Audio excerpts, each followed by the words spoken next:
Hi, welcome back to Easy Botany, Tasty Botany.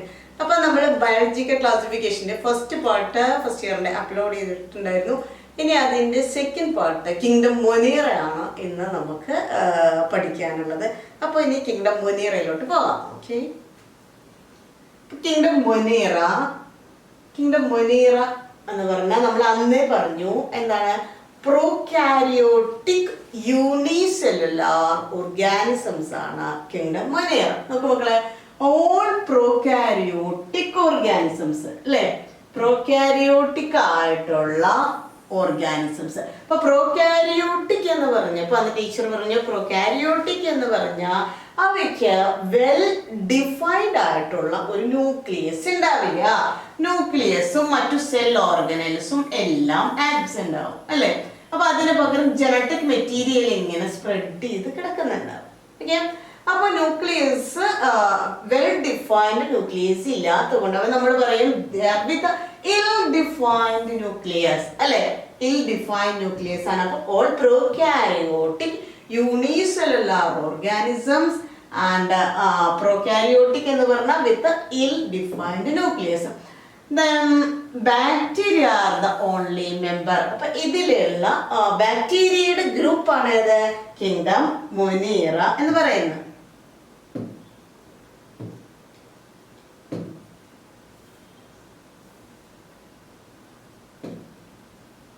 Okay, bacteria. ഇനി നമ്മൾ ബാക്ടീരിയകൾ എന്തൊക്കെയാണെന്ന് നോക്കാം. Bacteria the most abundant organism occur almost everywhere. എല്ലായിടത്തും കാണുന്ന മോസ്റ്റ് അബണ്ടന്റ് ആയിട്ടുള്ള ഓർഗാനിസംസ് ആണ് ബാക്ടീരിയകൾ. ഓക്കെ, ആൻഡ് ദെൻ എവിടേക്ക് കാണുന്നുണ്ട്, എല്ലായിടത്തും. They live in hot springs, നല്ല ചൂട് അരുവികളിൽ കാണുന്നുണ്ട്, ഡെസേർട്ടുകളിൽ കാണുന്നുണ്ട്, സ്നോവിൽ അല്ലെ മഞ്ഞുകളിൽ കാണുന്നുണ്ട്, ഡീപ്പ് ഓഷ്യൻസിൽ കാണുന്നുണ്ട് അല്ലെ, കടലിന്റെ ഒക്കെ ഏറ്റവും അടിത്തട്ടിൽ ആരെ കാണുന്നുണ്ട്, നമ്മൾ ബാക്ടീരിയകളെ കാണുന്നുണ്ട്. And many of them live as parasites. ഇവയിൽ അധികം എന്താണ്, കുറെ എണ്ണം പാരസൈറ്റുകളാണ്. പാരസൈറ്റുകൾ എന്ന് പറഞ്ഞാൽ എന്താ മക്കളെ, മറ്റുള്ളവരെ ഉപദ്രവിച്ച് ജീവിക്കുന്നവരാണ് അല്ലെ. ഓക്കെ, അതാണ് പാരസൈറ്റുകൾ. ഓക്കെ, അപ്പൊ ഇത് ഞാൻ കുറച്ച് സ്പീഡിലാണ് പറയുന്നത് കേട്ടോ. എന്ന് വെച്ചാൽ നിങ്ങൾക്ക് കുറച്ച് സമയം കൊണ്ട് ഈ വീഡിയോ, ഒരുപാട് സമയം മൊബൈലിന്റെ മുകളിൽ നിങ്ങൾ സ്പെൻഡ് ചെയ്യാണ്ടിരിക്കാൻ വേണ്ടിയിട്ടാണ്. ഏറ്റവും ഇമ്പോർട്ടൻ്റ് ആയിട്ടുള്ള എല്ലാ കാര്യങ്ങളും ഉൾക്കൊള്ളിച്ചുകൊണ്ട് വല്ലാണ്ട് ലെങ്തി ആവാത്ത വീഡിയോസ് ആണ് ഞാൻ പ്രിപ്പയർ ചെയ്തുകൊണ്ടിരിക്കുന്നത് കേട്ടോ. അപ്പൊ ഇനി നോക്കൂ നിങ്ങൾ, ബാക്ടീരിയകളാ അവയുടെ ഷേപ്പുകൾ. ഇപ്പൊ നോക്കൂ, ഇതൊരു മഞ്ഞളോട് പോലെ ഇരിക്കുന്ന കേട്ടോ, ഒരു പഴംപൊരി പോലെ, നമ്മുടെ ഒരു സ്പൈറൽ ഷേപ്ഡ് ആയിട്ടുള്ള എന്തോ ഒരു സാധനം ഉണ്ടല്ലോ, കുറുകുറെ. ഓക്കെ, ദെൻ അതേപോലെ ഇങ്ങനെയുള്ള കുറെ സാധനങ്ങളെ പോലെ ഇരിക്കുന്നല്ല, ഇതൊക്കെ ബാക്ടീരിയകളാണ്. അപ്പൊ അവിടെ ഷേപ്പുകൾക്ക് അനുസരിച്ച് ബാക്ടീരിയകളെ നമ്മൾ നാലാക്കിയിട്ട് തിരിച്ചിട്ടുണ്ട്. റൈറ്റ്, ഏതൊക്കെയാന്ന് നോക്കാം നമുക്ക് മക്കളെ. Shapes of bacteria.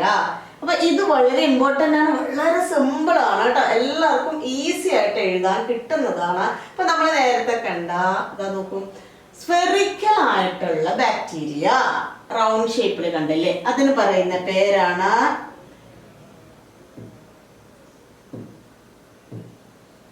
സ്ഫെറിക്കൽ ബാക്ടീരിയക്ക് പറയുന്ന പേരാണ് കോക്കസ്. വളരെ ഇമ്പോർട്ടൻ്റ് ആണ്, വളരെ സിമ്പിൾ ആണ്, പെട്ടെന്ന് എഴുതാൻ കിട്ടുന്നതാണ്, പെട്ടെന്ന് മാർക്ക് സ്കോർ ചെയ്യാൻ പറ്റുന്നതാണ്. കോക്കസ് എന്ന് പറഞ്ഞാൽ സ്ഫെറിക്കൽ ബാക്ടീരിയ.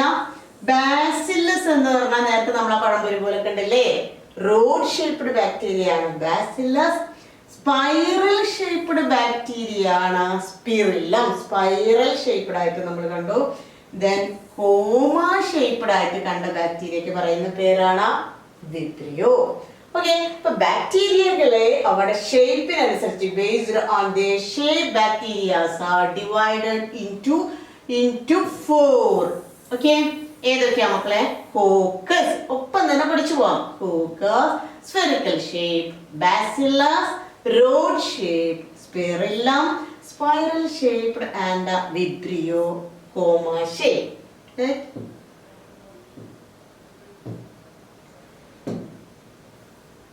ഓക്കെ, ഇനി ഈ കിങ്ഡം മൊനീറയെ നമുക്ക് മെയിൻ ആയിട്ട് രണ്ട് ഗ്രൂപ്പുകളായിട്ട് തിരിക്കാം.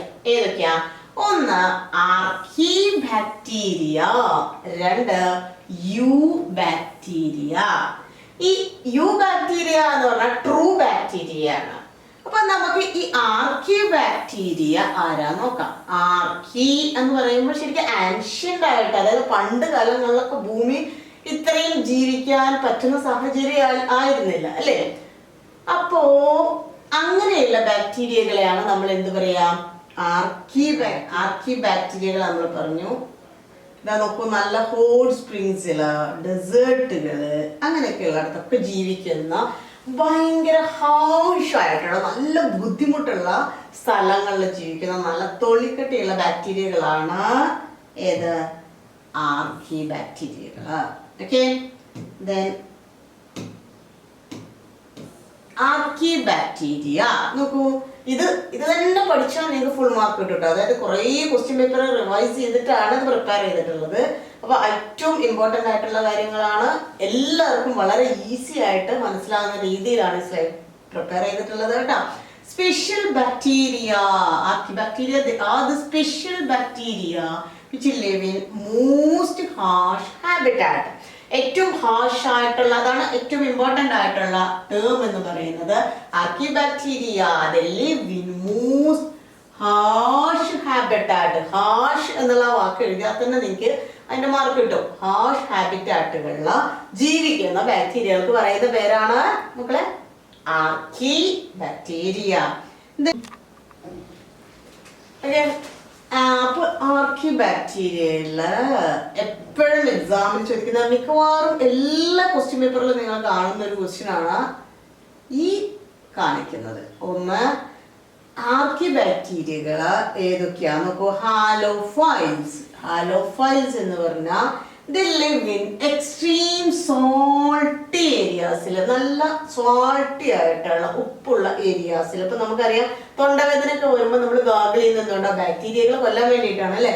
പക്ഷെ അത്രയും സാൾട്ടി ആയിട്ടുള്ള ഏരിയാസിൽ പിടിച്ചു നിൽക്കുന്ന ബാക്ടീരിയകളാണ് നമ്മുടെ ഹാലോഫൈൽസ്. എപ്പോഴും ചോദിക്കും ക്വസ്റ്റ്യൻ എങ്ങനെയാ വെച്ചാല്, halophiles dash thermoacidophiles hot springs അങ്ങനെയൊക്കെ ചോദിക്കാറുണ്ട്. അപ്പൊ ഒന്ന്, ഇത് നല്ലോണം പഠിക്കുക. എന്തായാലും എക്സാമിന് ചോദിക്കും. ഹാലോഫൈൽസ് എന്ന് പറഞ്ഞാൽ they live in extreme salty areas. Then അടുത്തത് തെർമോ ആസിഡോഫൈൽസ്.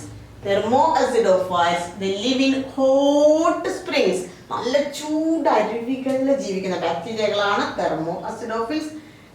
അടുത്തത് മെഥനോജൻസ്. live in marshy areas അല്ലെ, ചതുപ്പ് നിലങ്ങളിലൊക്കെ കാണുന്ന ബാക്ടീരിയകളാണ് മെത്തനോജൻസ്. അപ്പൊ ഇത് മൂന്നും വളരെ ഇമ്പോർട്ടന്റ് ആണ്.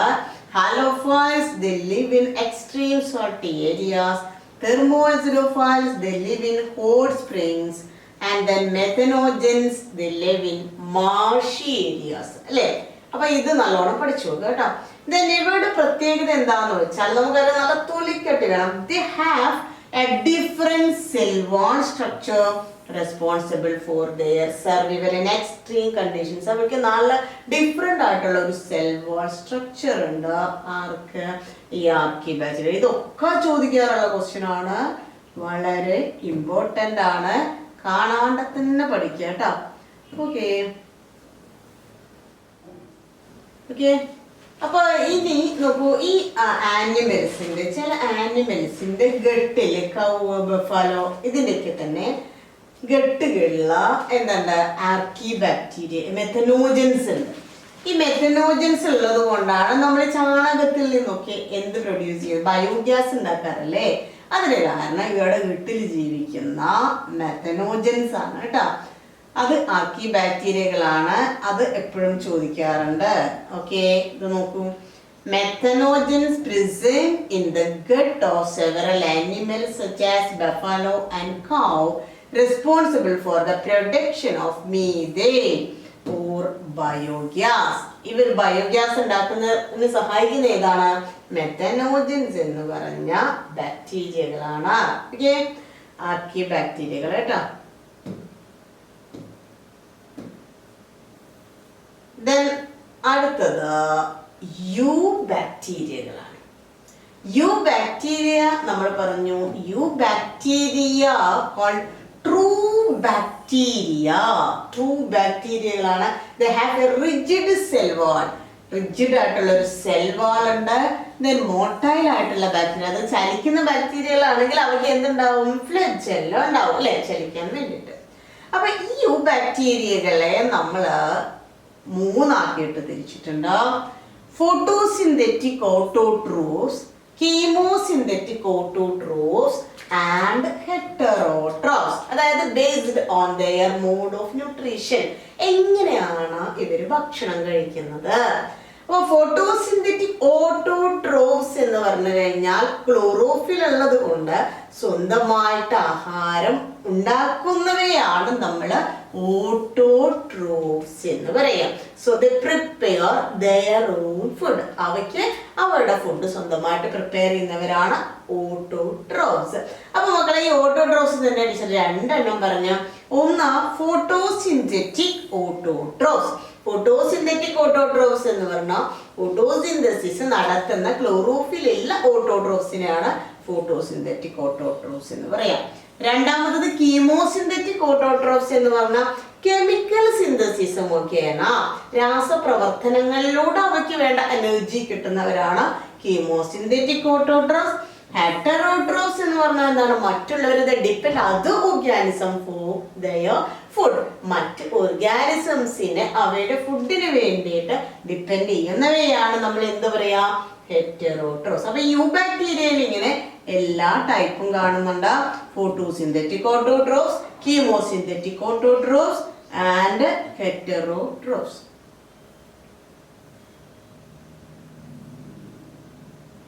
ഓക്കെ, അപ്പൊ നമുക്ക് ഫസ്റ്റ് പഠിക്കാനുള്ളതില് ഫോട്ടോസിന്തറ്റിക് ഓട്ടോട്രോഫ്സ്, ഫോട്ടോസിന്തസിസ് നടത്തുന്ന ഓട്ടോട്രോഫ്സ്. അതില് cyanobacteria or blue green algae ആണ് ഇതിൽ വരുന്നത്. അവിടെ പ്രത്യേകത they have chlorophyll A similar to green plants. Green പ്ലാന്റ്സിനെ ഉള്ള പോലെ അവയ്ക്ക് എന്തുണ്ട്? ക്ലോറോഫിൽ എ ഉണ്ട്.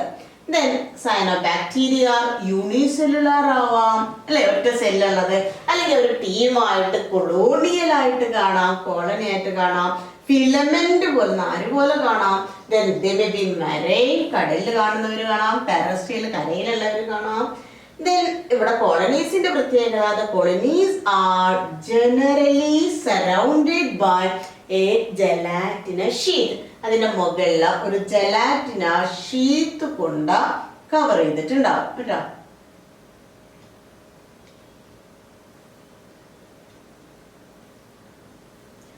Then സൈനോബാക്ടീരിയയിൽ എപ്പോഴും ചോദിക്കാറുള്ള ഒരു ക്വസ്റ്റ്യൻ ആണ്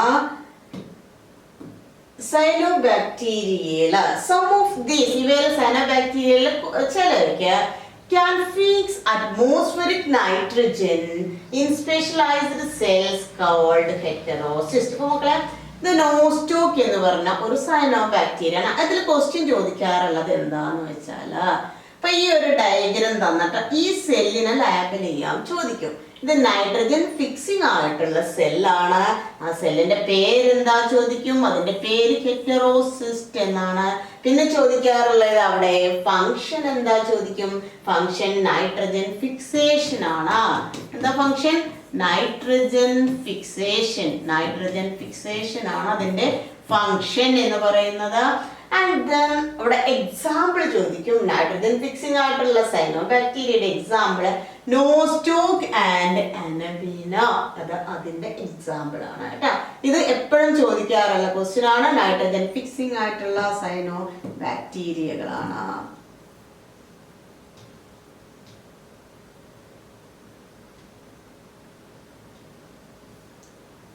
ഓക്കെ, ദെൻ ഇവയില ചില ബാക്ടീരിയകൾ, സൈനോബാക്ടീരിയകൾ നമ്മൾ ഈ കുളത്തിന്റെ ഒക്കെ അനങ്ങാണ്ട് കിടക്കുന്ന പൊളൂട്ടഡ് ആയിട്ടുള്ള കുളങ്ങളുടെ ഒക്കെ വെള്ളത്തിലോട്ട് നോക്കിക്കഴിഞ്ഞാൽ അതിന്റെ മുകളിൽ ഇങ്ങനെ പാറി കളിക്കുന്ന കാണാൻ ഒരു ലൈറ്റ് ഗ്രീൻ കളറില് സൈനോബാക്ടീരിയ. അതിന് പറയുന്ന പേരാണ് വാട്ടർ ബ്ലൂംസ്. വാട്ടർ ബ്ലൂംസ് എന്ന് പറഞ്ഞാൽ സൈനോബാക്ടീരിയ ആണ്. ബ്ലൂംസ് ഇൻ പൊളൂട്ടഡ് വാട്ടർ ബോഡീസ് കേട്ടാ. ഈ കാണുന്നതിനാണ് നമ്മൾ എന്ത് പറയാ? വാട്ടർ ബ്ലൂംസ് എന്ന് പറയുക.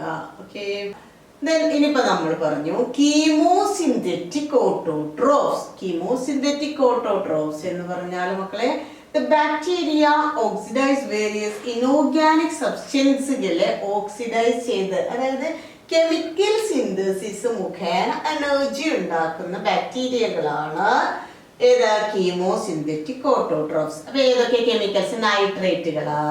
നൈട്രൈറ്റുകള്, അമോണിയ, ഇതിന്റെയൊക്കെ സിന്തസിസ് നടത്തിയിട്ട് they use the released energy for their ATP production. അവിടെ എനർജി ATP ഉണ്ടാക്കാൻ വേണ്ടിയിട്ട് ഏതാ ഉപയോഗിക്കുന്നത്? ഈ കെമിക്കൽ സിന്തസിസ് ആണ് ഉപയോഗിക്കുന്നത്. അപ്പൊ ഈ കീമോസിന്തറ്റിക് ഓട്ടോട്രോഫ്സിന് എന്താണ് അവരുടെ റോൾ എന്ന് വെച്ചാൽ they play a great role in recycling of nutrients. അതായത് പ്രകൃതിയിൽ നമുക്കറിയാം ഓരോ ന്യൂട്രിയന്റുകൾ ഇങ്ങനെ റീസൈക്കിൾ ചെയ്തുകൊണ്ടിരിക്കുക. നൈട്രജന്, ഫോസ്ഫറസ്, അയൺ, സൾഫർ, ഇതൊക്കെ ഒരു ജീവിയിൽ നിന്ന് അടുത്തൊരു ജീവിയിലോട്ട്. ഇപ്പോൾ ഒരാൾ മരിച്ചു കഴിഞ്ഞാൽ, ഒരു ജീവി മരിച്ചു കഴിഞ്ഞാൽ അതിൽ നിന്ന് പ്ലാന്റിലോട്ട് പോകും, പ്ലാന്റുകളിൽ നിന്ന് ആനിമലോട്ട്, അങ്ങനെ സൈക്കിൾ ചെയ്യുന്നുണ്ട്. അപ്പൊ സൈക്കിൾ ചെയ്യാൻ സഹായിക്കുന്ന ബാക്ടീരിയകള് ഏതാണ്? കീമോസിന്തറ്റിക് ഓട്ടോട്രോഫ്സ് ആണ്. Okay, bacteria which oxidize various inorganic substances like nitrates, nitrites and ammonia and use the released energy for their ATP production. Okay, then അടുത്തത് ഏതാ മക്കളെ? ഹെറ്ററോട്രോഫിക് ബാക്ടീരിയകളാണ്. ഹെറ്ററോട്രോഫിക് എന്ന് പറഞ്ഞാൽ they depend other organisms for their food, അല്ലെ? മറ്റു ജീവജാലങ്ങളെ depend ചെയ്യുന്ന ബാക്ടീരിയകൾക്കാണ് നമ്മൾ ഹെറ്ററോട്രോഫിക് ബാക്ടീരിയ എന്ന് പറയാം. മോസ്റ്റ് abundant in nature, അല്ലെ? ഒരുപാടായിട്ട് കാണുന്നത് ഹെറ്ററോട്രോഫിക് ബാക്ടീരിയകളാണ്.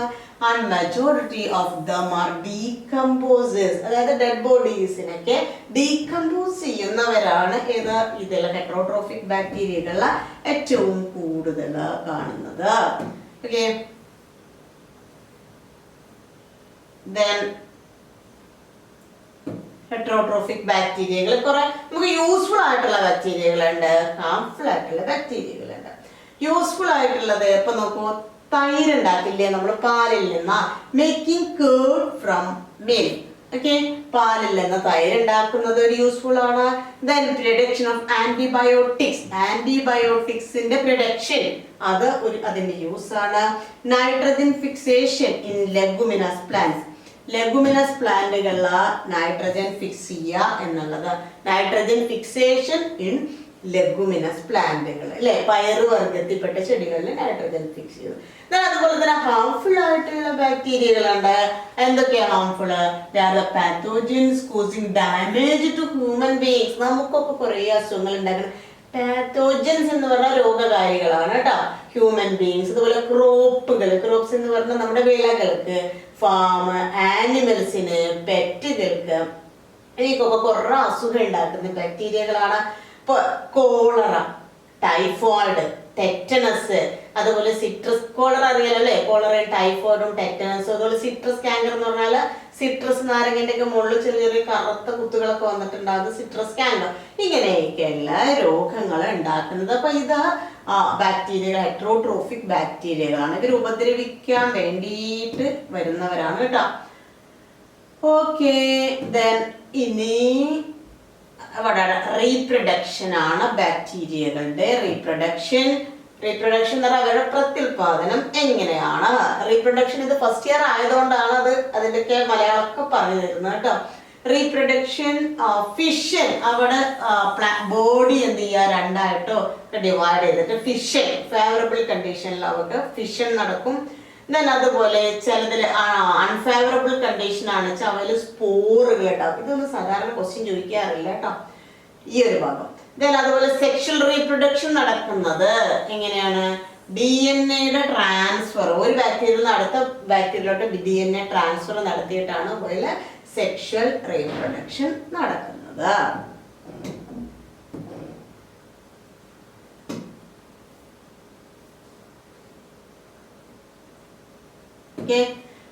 ഇനിയുള്ളത് മൈക്കോപ്ലാസ്മ. ഇതും ചോദിക്കാറുണ്ട് എപ്പോഴും കേട്ടോ. മൈക്കോപ്ലാസ്മ എന്ന് വെച്ചാല് മൈക്കോപ്ലാസ്മ അത് സ്മോളസ്റ്റ് ലിവിങ് സെൽ നോൺ. നമ്മള് ഏറ്റവും ചെറിയ, നമുക്ക് അറിയുന്നതിൽ ഏറ്റവും ചെറിയ സെല്ലാണ് ലിവിങ് സെല്ലാണ് mycoplasma. They completely lack cell wall, ഇവയ്ക്ക് എന്തില്ല, സെൽ വാളില്ല. They can survive without oxygen. Oxygen ഇല്ലാണ്ട് ജീവിക്കാൻ പറ്റുന്ന ജീവജാലങ്ങളാണ് mycoplasma. And they are pathogenic to animals and plants. ആനിമൽസിനും പ്ലാന്റ്സിനും രോഗം ഉണ്ടാക്കുന്നു. ഓക്കെ,